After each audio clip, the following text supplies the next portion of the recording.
Hello, hello, and welcome everybody. JB here with JB's RCs. Thanks for stopping by. Got an excellent running video for you today with the Element Sendero out at Scale Mountain up in Ocala, Florida. Hanging out with Ian's RCs. If you haven't checked his channel out, he's got tons of 18th and 24 scale stuff lately that he's been rocking out. He also does do some 10th scale stuff and some bashing. Go check out his channel if you haven't already. Give him a little like and subscribe.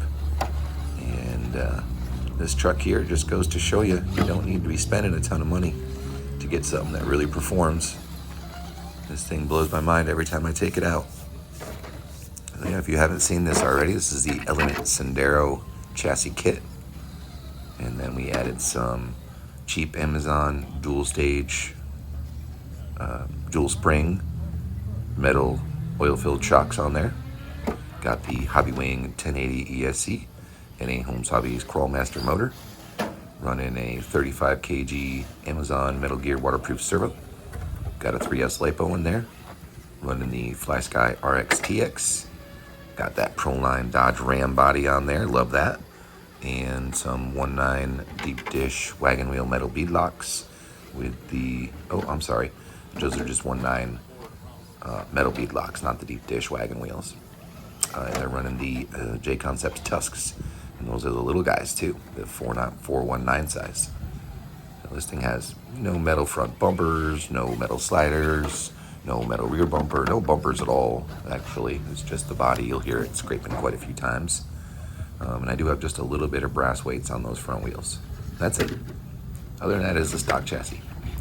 And as you can see, this thing is fantastic, quite well balanced. It 3 wheels like nothing else I've ever seen before and just holds it. I'm so impressed with this thing every time I take it out. I can't believe with the cheapy stuff and as little money as I have in this, how well it performs. So I highly recommend the Element Sendero. I know the Ecto is based off of this as well as maybe even a couple other of their rigs, but man, this thing is bulletproof.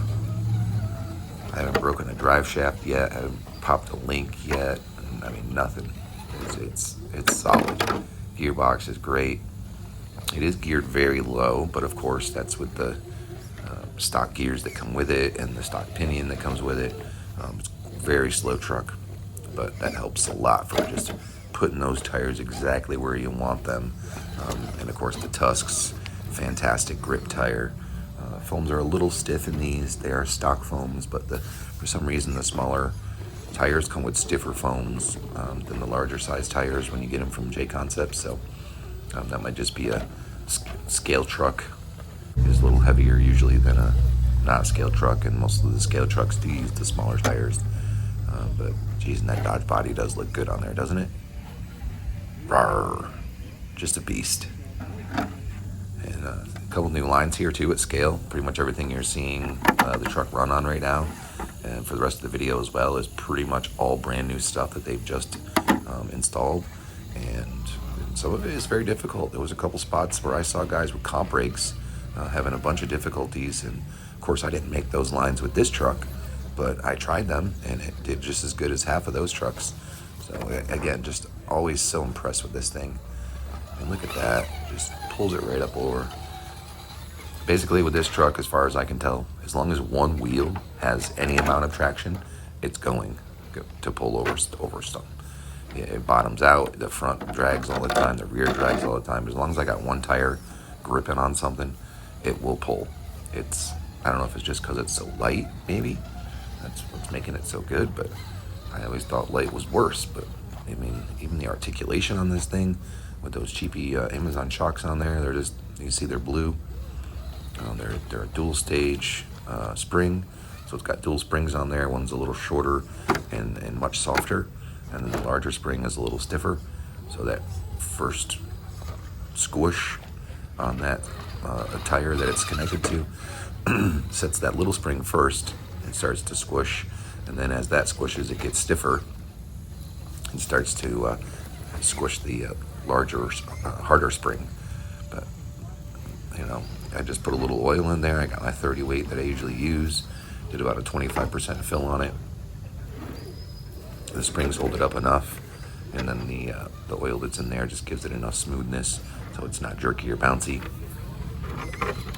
Those 1.9 metal bead locks I have on there, not a name brand of any sort, just a cheapy set again. I mean, all around, minus the chassis itself, I think I got maybe, what, $60 in the body with the paint. I got probably $60 on the tires. Those are J Concepts, but that's a $25, $30 servo.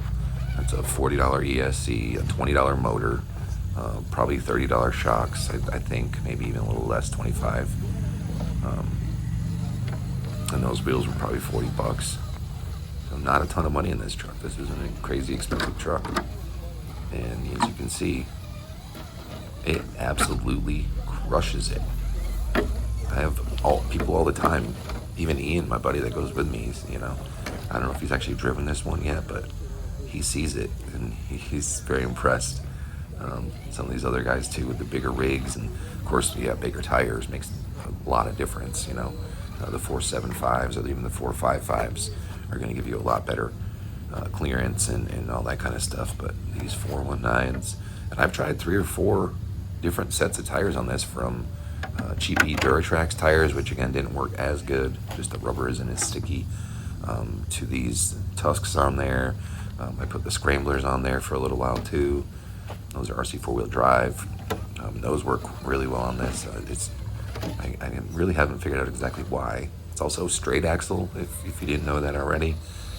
So that makes a big difference. There's almost no clearance in between those tires. It's wild. But I hope you guys enjoy the video. If you have any questions about the truck or any of the setup that's going on there, go ahead and give me a comment down there. While you're at it, like, subscribe, and smash that notification button if you haven't already, so you can get some future videos. Oh yeah, another thing that I did add to the truck, obviously, if you know bodies and Proline bodies and stuff, they don't come with the windshield wipers and the side mirrors like this has. So this was just a set of mirrors and wipers that I had laying around. I just drilled the holes in there and mounted them up on the truck. And again, those mirrors are still on the truck. It's so surprising that they're still stuck on there. God, gosh, look at that. I like the front. The front of this looks so good. Coming up over stuff, that Dodge grill. And I keep wanting to cut down the rear and the front just for less scrapage, but it looks really good. It really covers the inside of the truck quite well. I probably won't do an interior because, you guys know me, I'm not a big interior guy. Although I do have a truck that I just finished, Cross RC GC4 military cab over, and that's got some scaleness to it. I put a lot of scale stuff in there. We'll have that coming up shortly. I just finished that up. The last couple little things I wanted to do. So stay tuned for that. That'll be coming up shortly. I haven't got it out running, full run video of it yet. And I do have a pre-run video of it that if you guys haven't seen it. It's a yellow with just the cab on it, no bed. It's just kind of how I got it. I just did a few tweaks to it to make sure everything was working, and I took it out for one test drive just to make sure the gearbox and chassis and everything was solid. And it was, so I went further with it. You guys will see that coming up once I get the video recorded.